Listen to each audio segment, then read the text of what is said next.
Video കണ്ടിരിക്കുന്ന എല്ലാവരും സുഖമായിരിക്കുന്നു എന്ന് വിചാരിക്കുന്നു. അപ്പോൾ എല്ലാവർക്കും ഇന്നത്തെ വീഡിയോയിലേക്ക് സ്വാഗതം. ഇന്നത്തെ എൻ്റെ വിഷയം എന്താണെന്നറിയോ?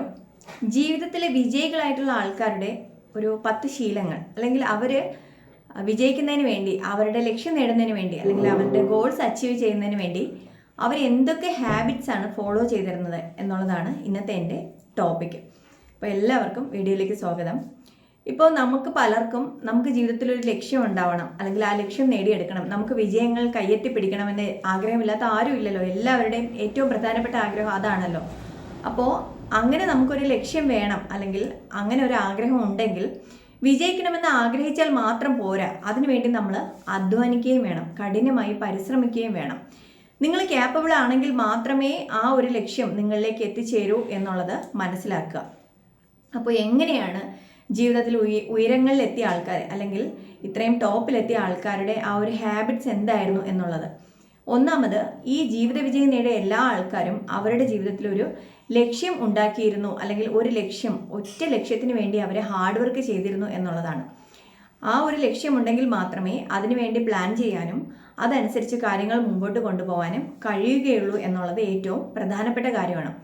രണ്ടാമത്തത്, അവരുടെ ലക്ഷ്യം എന്താണ് എന്നുള്ളത്, അല്ലെങ്കിൽ അത് എങ്ങനെയാണ് അച്ചീവ് ചെയ്യേണ്ടത് എന്നുള്ളതിന് അവർക്ക് വ്യക്തമായ പ്ലാനിങ് ഉണ്ടായിരുന്നു, അല്ലെങ്കിൽ അവരുടെ ലക്ഷ്യങ്ങൾ അവർ അച്ചീവ് ചെയ്യുന്നതായിട്ട്, ആ ഒരു പോയിന്റിൽ എത്തുന്നതായിട്ട് അവർ ഒരുപാട് വിഷ്വലൈസ് ചെയ്തിട്ടുണ്ടായിരുന്നു.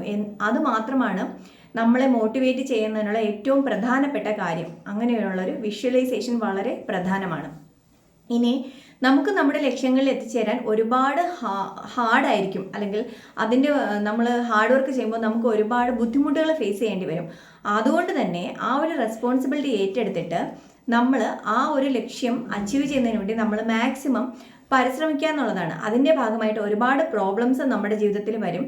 ആ പ്രോബ്ലംസിനൊക്കെ എങ്ങനെ സോൾവ് ചെയ്ത് മുമ്പോട്ട് പോകാം എന്നുള്ളിടത്താണ് വിജയം ഇരിക്കുന്നത് എന്നുള്ളത് മനസ്സിലാക്കുക. നമ്മുടെ മാത്രമല്ല, ഇപ്പം നമ്മുടെ ഫ്രണ്ട്സിൻ്റെയോ നമ്മുടെ പരിചയക്കാരോ ആർക്കൊരു പ്രോബ്ലംസ് വന്നാലും നമ്മൾ അതിനൊരു സൊല്യൂഷൻ ഉണ്ടാക്കാൻ നമ്മൾ ശ്രമിക്കുക. അത് വളരെ നല്ലൊരു കാര്യമാണ്. കാരണം നാളെ നമ്മുടെ ലൈഫിൽ അതുപോലെ ഒരു പ്രോബ്ലം വന്നാലും അപ്പോഴത് എങ്ങനെ ഫേസ് ചെയ്യണം, അല്ലെങ്കിൽ അതിനെ എങ്ങനെ സോൾവ് ചെയ്ത് മുമ്പോട്ട് പോകണം എന്നുള്ളതിന് നമുക്കതൊരു നല്ലൊരു പാഠമായിരിക്കും. അതുകൊണ്ട് തന്നെ എപ്പോഴും പ്രോബ്ലംസ് വരുമ്പോൾ അതിൽ നിന്ന് ഓടി ഒളിക്കാതെ വളരെ ബുദ്ധിപൂർവ്വം അതെങ്ങനെ നമുക്ക് സോൾവ് ചെയ്ത് മുമ്പോട്ട് പോകാം എന്നുള്ളത് എപ്പോഴും ചിന്തിക്കുക. അത് വളരെ പ്രധാനപ്പെട്ടതാണ്. പിന്നെ ഞാൻ ഫസ്റ്റ് പോയിന്റ് പറഞ്ഞു, നമ്മുടെ ലക്ഷ്യം എന്താണെന്നുള്ളത് ഒരിക്കലും മറക്കാതിരിക്കുക. നമ്മൾ ഇരിക്കുമ്പോഴും നടക്കുമ്പോഴും നമ്മുടെ ഉറക്കത്തിൽ പോലും, അല്ലെങ്കിൽ നമ്മുടെ സ്വപ്നങ്ങളിൽ പോലും, നമ്മൾ ഫുഡ് കഴിക്കുമ്പോൾ, ഡ്രൈവ് ചെയ്യുമ്പോഴൊക്കെ ഈ ഒരു ലക്ഷ്യത്തിലായിരിക്കണം നമ്മുടെ ഫോക്കസ്. അല്ലെങ്കിൽ അതിൻ്റെ ആ ഒരു ഗ്രോത്തിന് വേണ്ടി എന്ത് ചെയ്യാം എന്നുള്ളതായിരിക്കണം നമ്മുടെ ചിന്തകളിലെ ഏറ്റവും ഇമ്പോർട്ടൻ്റ് ആയിട്ടുള്ളത്. ഒരിക്കലും ആ ഒരു സ്പാർക്ക് നമ്മൾ അണഞ്ഞു പോകാതെ നോക്കുക. അത് വളരെ പ്രധാനപ്പെട്ടതാണ്. ഇനി നെക്സ്റ്റ് പോയിന്റ്, നമ്മൾ തന്നെ ഒരു സെൽഫ് കൺട്രോൾ, അല്ലെങ്കിൽ ഒരു സെൽഫ് ഡിസിപ്ലിൻ ഉണ്ടാക്കിയെടുക്കുക എന്നുള്ളതാണ്. നമുക്ക് ആ ഒരു ലക്ഷ്യം നേടുന്നതിന് ഒരുപാട് കാര്യങ്ങൾ നമ്മുടെ മുമ്പേ വളരെ ഡിസ്ട്രാക്ഷൻസ് വരും. അതായത് നമ്മൾ ഒരുപാട് നേരം ഫോൺ നോക്കിക്കൊണ്ടിരിക്കും, സോഷ്യൽ മീഡിയ ഉപയോഗിക്കും, TV കാണും, അല്ലെങ്കിൽ കറങ്ങാൻ പോകും.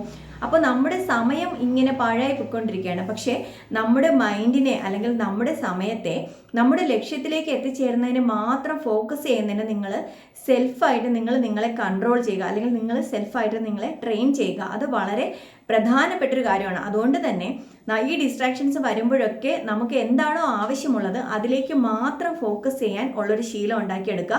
അതിനാണ് സെൽഫ് കൺട്രോൾ എന്ന് പറയുന്നത്. എന്ത് കാര്യം ഓവർ ആകുമ്പോഴും, അല്ലെങ്കിൽ നമുക്ക് അൺവാണ്ടഡ് ആയിട്ടുള്ള കാര്യമാണ്, അത്യാവശ്യം ഇല്ലാത്ത കാര്യമാണെങ്കിൽ നിങ്ങളെ കൺട്രോൾ ചെയ്യുക. ഇത്രയും മണിക്കൂർ എനിക്ക് ഫോൺ യൂസ് ചെയ്യേണ്ട കാര്യമില്ല, അല്ലെങ്കിൽ എനിക്ക് ആവശ്യമില്ലാതെ ഇന്നിപ്പോൾ കറങ്ങാൻ പോവേണ്ട കാര്യമില്ല. നമ്മളെ കൺട്രോൾ ചെയ്യുക. മറ്റൊരാൾ നമ്മളെ കൺട്രോൾ ചെയ്യുന്നതിനേക്കാൾ നമുക്ക് ഏറ്റവും കൂടുതൽ ബെനിഫിഷ്യൽ ആവുന്നത് നമ്മൾ തന്നെ നമ്മുടെ മൈൻഡിനെ, അല്ലെങ്കിൽ നമ്മുടെ ആ ഒരു കാര്യങ്ങളെ കൺട്രോൾ ചെയ്യുന്നതാണ്. അത് വളരെ നല്ലൊരു നമുക്ക് ഫോക്കസ് ചെയ്യാൻ, അല്ലെങ്കിൽ നമ്മുടെ ഗോൾസ് അച്ചീവ് ചെയ്യുന്നതിന് വളരെ പ്രധാനപ്പെട്ടൊരു പോയിന്റാണ്. നെക്സ്റ്റ്, ടൈം മാനേജ്മെൻറ്റ് എല്ലാവർക്കും അറിയാമല്ലോ. നമ്മുടെ സമയത്തെ ഏറ്റവും യൂസ്ഫുൾ ആയിട്ട് അത് ഉപയോഗിക്കുക എന്നുള്ളതാണ്. അതായത് ഈ വിജയികളായ ആൾക്കാരെല്ലാം അവർക്ക് കിട്ടിയിരുന്ന സമയത്തിൻ്റെ 80% ടൈം അവരുടെ ലക്ഷ്യം നേടുന്നതിന് വേണ്ടി മാത്രമാണ് അത് ഉപയോഗിച്ചിരുന്നത്. അല്ലെങ്കിൽ ഒരിക്കലും അവരുടെ ലക്ഷ്യത്തിൽ നിന്ന് വ്യതിചലിക്കാതെ, വേറെ ഒരു കാര്യങ്ങളിലും സമയം പാഴാക്കി കളയാതെ അവർ ഉപയോഗിച്ച ആൾക്കാരാണ്. അതുകൊണ്ട് തന്നെയാണ് അവർക്ക് ഇത്രയും ഉയരങ്ങളിൽ എത്താൻ പറ്റിയതെന്ന് മനസ്സിലാക്കുക.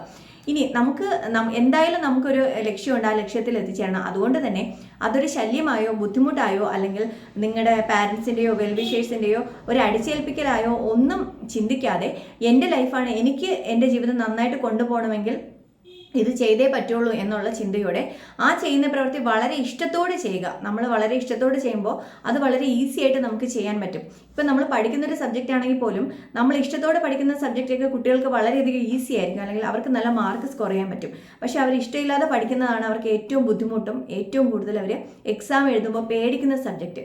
അതുകൊണ്ട് തന്നെ നമ്മൾ എന്ത് കാര്യം ചെയ്യുമ്പോഴും അത് ഏതൊരു കാര്യമായിരുന്നാലും നമ്മൾ ഇഷ്ടത്തോടെ ചെയ്യാൻ ശ്രമിക്കുക എന്നുള്ളതാണ്.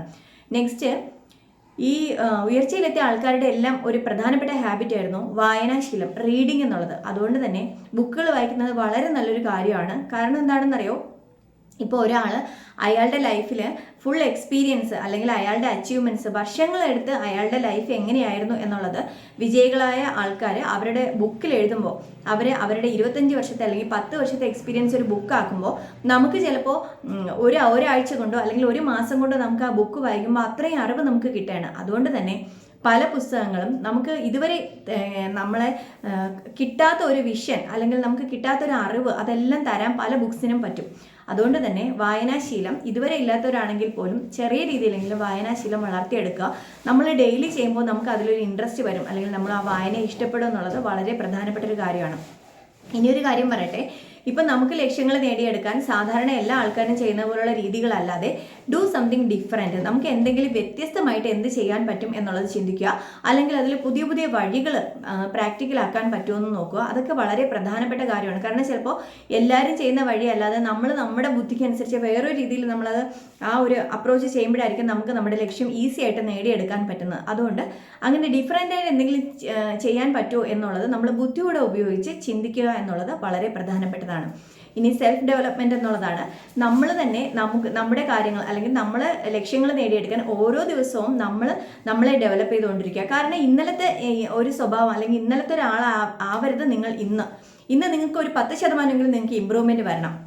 നാളെ ഇതിനേക്കാൾ ബെറ്റർ പേഴ്സൺ ആവണം. അത് നിങ്ങൾ ഫിസിക്കലി മെൻ്റലി നിങ്ങളുടെ സ്വഭാവത്തിൽ ബിഹേവിയറിൽ പെരുമാറ്റത്തിൽ നിങ്ങൾ ലേണിങ്ങിൽ സ്കിൽ അച്ചീവ് ചെയ്യുന്നതിൽ എല്ലാത്തിലും ഇന്നലെ എങ്ങനെയായിരുന്നു അതിനേക്കാൾ ഇന്ന് ബെറ്റർ ആവണം, ഇന്നത്തേക്കാൾ കുറേ കൂടെ ഫാർ ബെറ്റർ ആവണം നാളെ ആകുമ്പോൾ. കാരണം അതിന് വേണ്ടിയാണ് നിങ്ങൾ ഹാർഡ് വർക്ക് ചെയ്യേണ്ടത്. അത് ഒരിക്കലും മറക്കാതിരിക്കുക. വളരെ പ്രധാനപ്പെട്ട ഒരു കാര്യമാണ് സെൽഫ് ഇംപ്രൂവ്മെൻ്റ് എന്നുള്ളത്. കാരണം അതിന് നിങ്ങൾ സെൽഫ് അനാലിസിസ് ചെയ്യുന്നത് നല്ലതാണ്. കാരണം എനിക്ക് ഇന്നലത്തേക്കാൾ ഇന്ന് അച്ചീവ് ചെയ്യാൻ പറ്റി, അതിന് നിങ്ങളൊരു ടു ഡു ലിസ്റ്റ് ഉണ്ടാക്കുക. നാളെ എന്തൊക്കെയാണ് ചെയ്യേണ്ടതെന്ന് ഇന്നേ എഴുതി വെക്കുക.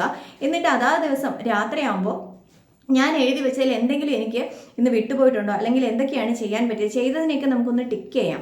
അപ്പം നമുക്ക് അറിയാൻ പറ്റും, ആ ഒരു സെൽഫ് അനാലിസിസിലൂടെ അറിയാൻ പറ്റും നിങ്ങൾക്ക് എന്തെങ്കിലും ഒരു ഡെവലപ്മെൻറ്റ് വന്നിട്ടുണ്ടോ, അതേ നിങ്ങളുടെ ഗ്രോത്ത് താഴോട്ടാണോ അതോ മുകളിലോട്ടാണോ എന്നുള്ളത് നിങ്ങൾക്ക് സെൽഫായിട്ട് തന്നെ അത് അനലൈസ് ചെയ്യാൻ പറ്റും. അത് വളരെ പ്രധാനപ്പെട്ട ഒരു കാര്യമാണ്. ഇനി നെക്സ്റ്റ് 10ാമത്തത്, എപ്പോഴും എനിക്ക് ജയിക്കണം എന്നുള്ള ചിന്ത മാത്രം മതി. അല്ലാതെ ഞാൻ ജയിക്കുമോ എന്നൊരു ഓപ്ഷൻ ഇല്ല അവിടെ. ജയിക്കും എന്ന് തന്നെ മനസ്സിനെ പറഞ്ഞു പഠിപ്പിക്കുക. അതിനെയാണ് പോസിറ്റീവ് തിങ്കിങ്. നമ്മൾ എപ്പോഴും പോസിറ്റീവായിട്ട് തന്നെ ചിന്തിക്കുക. നമ്മൾ പോസിറ്റീവായിട്ട് ചിന്തിച്ചാൽ മാത്രമേ നമ്മുടെ റിസൾട്ടും പോസിറ്റീവ് ആവുള്ളൂ. നമ്മൾ നെഗറ്റീവ് അല്ലെങ്കിൽ പകുതി മനസ്സോടെ ഒരു കാര്യത്തിന് ഇറങ്ങിത്തിരിക്കരുത്. നമ്മൾ 50% നമ്മൾ മാനസികമായിട്ട് തയ്യാറായെങ്കിൽ തന്നെ ആ കാര്യം നമ്മൾ അച്ചീവ് ചെയ്തതുപോലെയാണെന്നാണ് മഹാന്മാരായിട്ടുള്ള ആൾക്കാർ പറയുന്നത്. അല്ലെങ്കിൽ നമ്മൾ ആ ലക്ഷ്യം നേടിയെടുത്തു എന്നുള്ളതാണ്. കാരണം മൈൻഡ് അല്ലെങ്കിൽ നമ്മുടെ മനസ്സിന് അത്രയ്ക്കും നമ്മൾ ചെയ്യുന്ന കാര്യങ്ങളിൽ പ്രധാനപ്പെട്ട ഒരു പങ്കുണ്ട്. നമ്മൾ മാനസികമായി പ്രിപ്പയർഡ് ആണ്, ഞാൻ ഓക്കെയാണ്, ഞാൻ നേടിയെടുക്കും എന്ന് പറയുമ്പോൾ അവിടെ 50% നിങ്ങൾ വിജയിച്ചു. പിന്നെ ഒരു 50% കൂടെ നിങ്ങൾക്കുള്ളൂ. അതുകൊണ്ട് ഒരിക്കലും മനസ്സ് കൈവിടാതിരിക്കുക. നന്നായിട്ട് ട്രൈ ചെയ്യുക, നന്നായിട്ട് ഹാർഡ് വർക്ക് ചെയ്യുക. നമ്മൾ എന്ത് ലക്ഷ്യത്തിലാണോ നമ്മൾ എത്തിച്ചേരേണ്ടത് അവിടെ ഉറപ്പായിട്ട് നിങ്ങൾ എത്തിച്ചേർന്നിരിക്കും. എന്തൊക്കെ ഡിസ്ട്രാക്ഷൻസ് വന്നാലും മനസ്സ് തളരാതെ എൻ്റെ ലൈഫാണ്, പോസിറ്റീവായിട്ട് തന്നെ ചിന്തിക്കണം, എനിക്കത് നേടിയെടുക്കാൻ പറ്റുമെന്ന് എപ്പോഴും മനസ്സിനെ വീണ്ടും വീണ്ടും വീണ്ടും വീണ്ടും പറഞ്ഞു പഠിപ്പിക്കുക. നമ്മളെ പറഞ്ഞു പഠിപ്പിക്കാൻ, നമ്മളെ മോട്ടിവേറ്റ് ചെയ്യാൻ ആരും വരില്ല. അത് നമ്മൾ തന്നെ സ്വയം മോട്ടിവേറ്റഡ് ആവണം. അല്ലെങ്കിൽ നമ്മൾ തന്നെ വായനയിലൂടെ അല്ലെങ്കിൽ ഇതുപോലെ മോട്ടിവേഷൻ വീഡിയോ കണ്ട് പ്രചോദനം ഉൾക്കൊണ്ട് നമ്മൾ തന്നെ ചെയ്യണം. ഫുൾ ടൈം നമ്മളോടൊപ്പം ആരും കാണില്ല. അതുകൊണ്ട് തന്നെ നമ്മളായിരിക്കണം നമ്മുടെ ജീവിതത്തിലെ ഏറ്റവും നല്ല മോട്ടിവേറ്റർ ആവേണ്ടത് എന്നുള്ളത് എപ്പോഴും ഓർക്കുക. ഇനി നമ്മുടെ ഹാബിറ്റ്സ്, ഗുഡ് ഹാബിറ്റ്സും ഉണ്ട്, ബാഡ് ഹാബിറ്റ്സും ഉണ്ട്. ഗുഡ് ഹാബിറ്റ്സ് എന്ന് പറഞ്ഞാൽ നമ്മൾ ലൈഫിൽ ഉണ്ടാക്കിയെടുക്കാൻ ഇത്തിരി ബുദ്ധിമുട്ടാണ്. അതിരാവിലെ 5:30 അതിരാവിലെ എണീക്കുക, കറക്റ്റ് സമയത്ത് ഹെൽത്തി ഫുഡ് കഴിക്കുക, ബ്രേക്ക്ഫാസ്റ്റ് കഴിക്കുക, വ്യായാമം ചെയ്യുക, എല്ലാ കാര്യങ്ങളും ഓർഡറായിട്ട് ചെയ്യുക, നമ്മുടെ ടു ഡു ലിസ്റ്റ് ഉണ്ടാക്കി വയ്ക്കുക, ചെയ്യേണ്ടത് പ്രയോറിറ്റി അനുസരിച്ച് ഏറ്റവും ഇമ്പോർട്ടൻ്റ് ഏതാണെന്നുള്ളത് അതനുസരിച്ച് തന്നെ ചെയ്യുക. ഇതൊക്കെയാണ് നമ്മുടെ ഗുഡ് ഹാബിറ്റ്സ് എന്ന് പറയുന്നത്. അപ്പോൾ ഇങ്ങനെ ഒരു ശീലം അല്ലെങ്കിൽ ഈ ഒരു ഹാബിറ്റ്സ് നമുക്ക് ഉണ്ടാക്കിയെടുക്കാൻ പാടാണ്. പക്ഷേ ഇത് ഈ ഹാർഡായിട്ടുള്ള ഉണ്ടാക്കിയെടുക്കാൻ ബുദ്ധിമുട്ടുള്ള ഈ ശീലങ്ങൾ പക്ഷേ നമ്മുടെ ലൈഫിനെ വളരെ ഈസി ആക്കുന്നു എന്നുള്ളത് മനസ്സിലാക്കുക. അതേസമയം ബാഡ് ഹാബിറ്റ്സ് വളരെ ഈസിയാണ്. നമുക്ക് ചീത്ത സ്വഭാവങ്ങൾ, ഇപ്പം കള്ള് കുടിക്കുക, അല്ലെങ്കിൽ പുകവലിക്കുക, അതല്ലെങ്കിൽ ആവശ്യമില്ലാത്ത വീഡിയോസ് കാണുക, അല്ലെങ്കിൽ സോഷ്യൽ മീഡിയ അഡിക്ഷൻ, ഇതൊക്കെ നമുക്ക് നമുക്ക് വളരെ ഈസി ആയിട്ട് നമ്മുടെ ശീലങ്ങളിൽ ഉണ്ടാക്കിയെടുക്കാൻ പറ്റുന്നതാണ്. ആൾക്കാർക്ക് ഒരുപാട് ഇഷ്ടമുള്ള ശീലങ്ങളാണ്. പക്ഷേ ഇത് പിന്നീട് അങ്ങോട്ടുള്ള നമ്മുടെ ലൈഫിനെ വളരെയധികം ഹാർഡ് ആക്കും എന്നുള്ളത് മനസ്സിലാക്കുക. ഇത് ഈ തരുന്ന സന്തോഷങ്ങളൊന്നും ഒരിക്കലും നമുക്ക് കിട്ടുന്ന പെർമനന്റ് സന്തോഷങ്ങളല്ല, താൽക്കാലികം മാത്രമാണ്. കുറച്ച് സമയം കഴിയുമ്പോൾ ടെമ്പററി ആയിട്ടാണ്. ആ ഒരു ഇഷ്ടം മാറുമ്പോൾ നമുക്ക് ആ സന്തോഷവും നഷ്ടപ്പെടും. അതിനേക്കാൾ എപ്പോഴും നമുക്ക് നല്ലത് ലൈഫ് ലോങ് പെർമനന്റ് ആയിട്ട് നമുക്ക് കിട്ടുന്ന സന്തോഷങ്ങളും ജീവിതത്തിലെ ഉയർച്ചകളുമല്ലേ, അതൊന്ന് ചിന്തിക്കുക. അപ്പോൾ ഇത്രയാണ് ഇന്നത്തെ ഒരു വിഷയമായിട്ട് ബന്ധപ്പെട്ട് ഞാൻ നിങ്ങളോട് പറയണമെന്ന് വിചാരിച്ച കാര്യങ്ങൾ. ഈ പറഞ്ഞ കാര്യങ്ങളൊക്കെ എല്ലാവരും നിങ്ങളുടെ ലൈഫിലൊന്ന് അപ്ലൈ ചെയ്ത് നോക്കുക. എല്ലാ കാര്യങ്ങളല്ലെങ്കിലും നിങ്ങൾക്ക് ചെയ്യാൻ പറ്റുന്ന ചെറിയ ചെറിയ കാര്യങ്ങളെങ്കിലും നിങ്ങളൊന്ന് നിങ്ങളുടെ ലൈഫിലോട്ട് പ്രാക്ടിക്കലാക്കാൻ നോക്കുക. നിങ്ങളുടെ ലൈഫിൽ വരുന്ന ചേഞ്ചസ് ഞാൻ പറയാതെ തന്നെ നിങ്ങൾക്ക് ഓരോരുത്തർക്കും ആ ഒരു ചേഞ്ച് നിങ്ങൾക്ക് എക്സ്പീരിയൻസ് ചെയ്യാൻ പറ്റും. അത് 100% ഉറപ്പായ കാര്യമാണ്. എല്ലാവരും നല്ലത് മാത്രം, നന്മ മാത്രം ചിന്തിക്കുക എന്നുള്ളത്. അപ്പോൾ എല്ലാവർക്കും ഇന്നത്തെ വീഡിയോ ഇഷ്ടപ്പെട്ടെന്ന് കരുതുന്നു. ഇഷ്ടപ്പെട്ടെങ്കിൽ ലൈക്ക് ചെയ്യുക, ഷെയർ ചെയ്യുക. എന്നെ ഇന്ന് ആദ്യമായാണ് കാണുന്നതെങ്കിൽ അല്ലെങ്കിൽ വീഡിയോ കണ്ടതെങ്കിൽ എൻ്റെ ചാനലൊന്ന് സബ്സ്ക്രൈബ് ചെയ്യുക. അടുത്തുള്ള ബെൽ ബട്ടൺ എനേബിൾ ചെയ്യുക. ഇനിയും ഇതുപോലുള്ള വിഷയങ്ങളുമായിട്ട് നമുക്ക് വീണ്ടും കാണാം. അപ്പോൾ എല്ലാവർക്കും ജീവിതത്തിൽ നിങ്ങൾ ആഗ്രഹിച്ച ഓരോ വിജയത്തിൻ്റെ പടവുകളും കയറാൻ പറ്റട്ടെ, അല്ലെങ്കിൽ ആ വിജയങ്ങളെല്ലാം കയ്യെത്തി പിടിക്കാൻ പറ്റട്ടെ എന്ന് ആശംസിക്കുന്നു. എല്ലാവിധ വിജയാശംസകളും. നന്ദി.